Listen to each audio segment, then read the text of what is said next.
Sacca di Scardovari, uno dei posti più belli d'Italia, e sono con Alessio Greguoldo, che in questa parte di Polesine ha creato un allevamento di ostriche rosa, le perle del Delta, che sono contese tra tutti i migliori chef stellati del mondo. Buongiorno Alessio, da dove nasce questa avventura?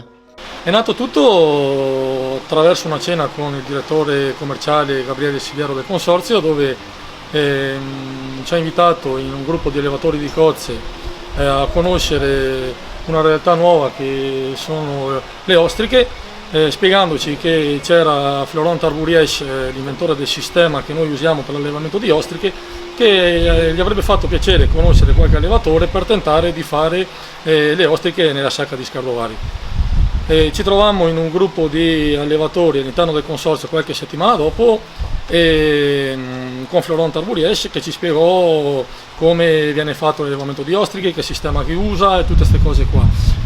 Tra tutte le persone che c'erano, non solo io sono stato interessato a tentare questa avventura qua. Ormai sono passati 8 anni e da 2 anni siamo, diciamo, una società, la Perla del Delta. Da 1 anno e mezzo siamo sui mercati con risultati molto, molto importanti.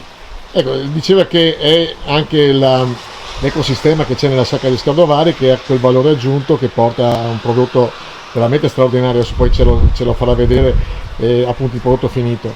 Sì, se facciamo, diciamo, se mettiamo l'innovazione con la Sacca di Scardovari, è un mix che per l'ostrica è perfetto. È una tecnica innovativa perché ci sono 2 pannelli fotovoltaici e un eolico, sfruttando così energia rinnovabile andiamo a simulare le maree laddove non abbiamo un'escursione superiore ai 50 cm come esiste naturalmente in Normandia. Abbiamo 12 motori a circuito chiuso, quindi non ci sono perdite d'olio e nessun impatto ambientale. Come non c'è nessun impatto ambientale sul cemento che andiamo ad operare per l'incollaggio. Quindi ecosostenibilità e impatto zero per salvaguardare il nostro ambiente. Ecco, lei ci parlava di un investimento importante, può accennare quanto è costato? Un impianto di questo tipo siamo superiori ai 100.000 euro.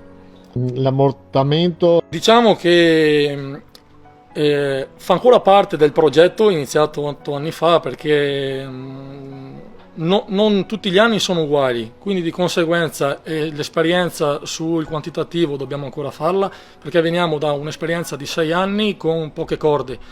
Il primo anno con 1440 corde, il secondo anno con 2880 corde, con previsioni future di aumentare ancora, diciamo, la produzione, quindi i liter serviranno almeno 5 anni prima di riuscire a capire un po' tutta la situazione come evolverà.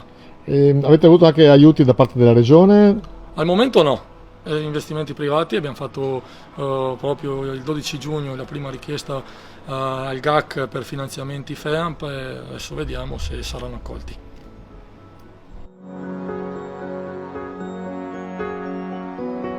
Allora, dall'arrivo, diciamo che arriva in seme, viene incollato di una dimensione che va dai 2,5 cm ai 3 cm e arrivano ad essere, diciamo, proprio perfette, così come vediamo, in circa 14-15 mesi.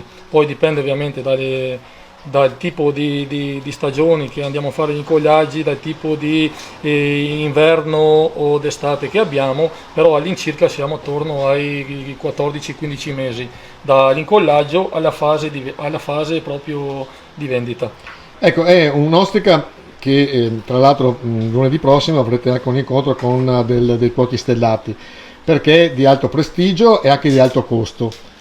Il costo è determinato da cosa? Mi diceva anche da un 50% di perdita del prodotto? Il costo è dovuto innanzitutto alla struttura stessa, che sono investimenti importanti, alla manutenzione che hanno, diciamo, tutte le ostriche, perché tutte le ostriche vengono controllate, incollate, selezionate, tutto manualmente, quindi non c'è assolutamente nessun macchinario, i controlli e il tempo ovviamente che ci si impiega ad avere un prodotto raffinato di questo tipo.